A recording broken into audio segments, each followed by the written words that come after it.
Bonjour, aujourd'hui, vidéo numéro 5.4 sur la somme algébrique de racines carrées, c'est-à-dire somme ou différence de racines carrées. Alors, sur deux exemples. Un premier exemple simple, dans lequel les racines sont les mêmes, les racines présentes dans la somme algébrique sont les mêmes. Par exemple ici, 2 racines de 7 moins 5 racines de 7 plus racine de 7. Je remarque donc ici, dans ces trois petits produits, 2 fois racine de 7 moins 5 fois racine de 7 plus 1 fois racine de 7, un facteur commun qui est ici, racine carrée de 7, donc nous avons la même racine qui est présente dans la somme.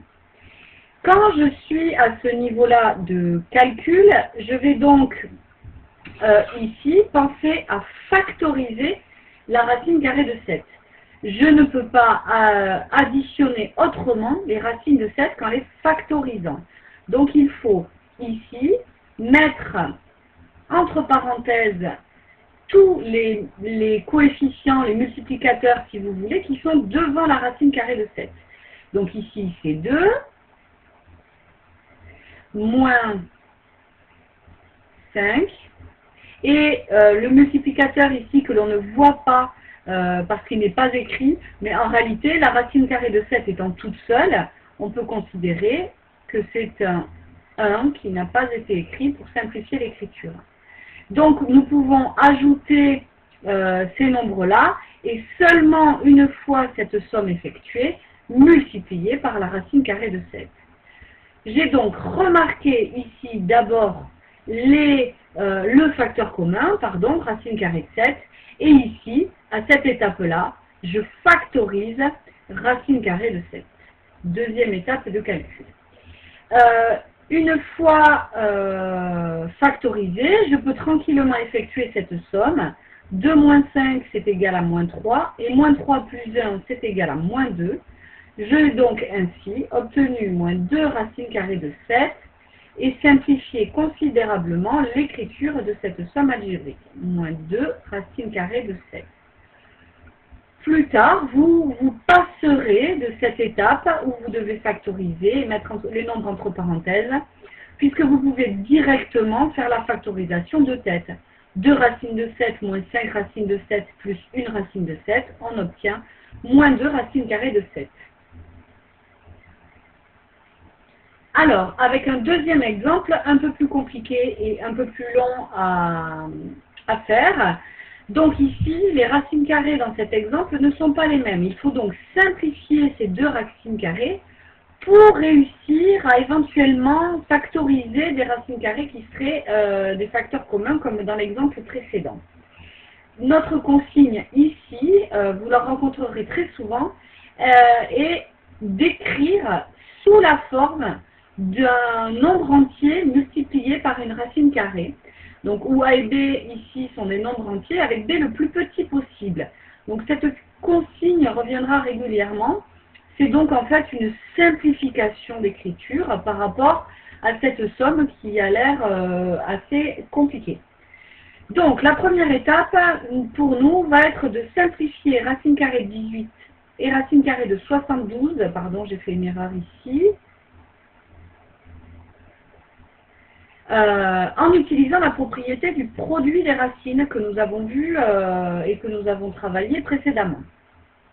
Donc, ici, je vais d'abord me concentrer sur cette racine carrée de 72. Je recopie ce nombre 2 qui est devant et qui ne m'intéresse pas pour le moment.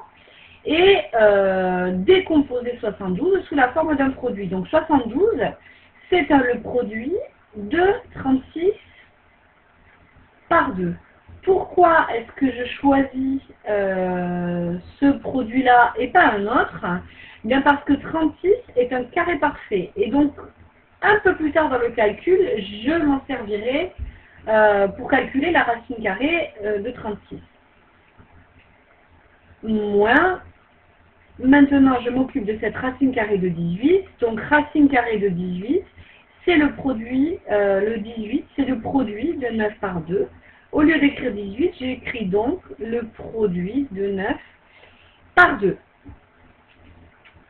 maintenant que mes deux nombres 72 et 18 sont écrits sous forme de produit, je peux utiliser la propriété du produit des racines et en quelque sorte séparer ce produit sous la forme du produit des deux racines. C'est-à-dire 2 racine carrée de 36 fois racine carrée de 2. Moins la même propriété pour simplifier cette écriture-là, 7 racine carrée de 9, racine carrée de 9, multiplié par racine carrée de 2. Je passe à l'étape suivante. Je vois ici que j'ai la racine carrée de 36. Je peux la calculer. 36 est un carré parfait, excusez-moi. Ça me donne donc 2 fois 6.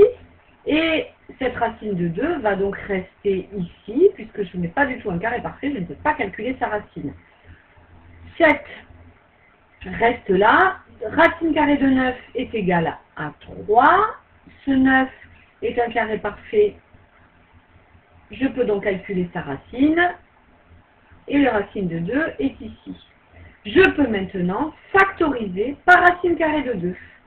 Je constate ici que racine carrée de 2 est un facteur commun dans ces deux produits.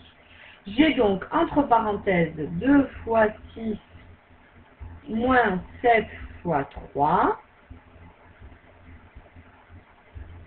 multiplié par racine carrée de 2. La factorisation étant faite, je n'ai plus qu'à calculer les deux produits qui sont dans la parenthèse ainsi que la différence. 2 fois 6 est égal à 12. Moins 7 fois 3 c'est égal à 21. Que je vais multiplier par racine carrée de 2. Et ainsi obtenir le résultat final qui est 12 moins 21, ça fait moins 9. Multiplié par racine carrée de 2. Voilà, j'ai obtenu le résultat que je souhaitais, sous la forme que je souhaitais, sous la forme de A racine carrée de B, avec A et B des nombres entiers, et B est le plus petit possible. Voilà, merci de répondre et d'envoyer le questionnaire à la suite de cette vidéo.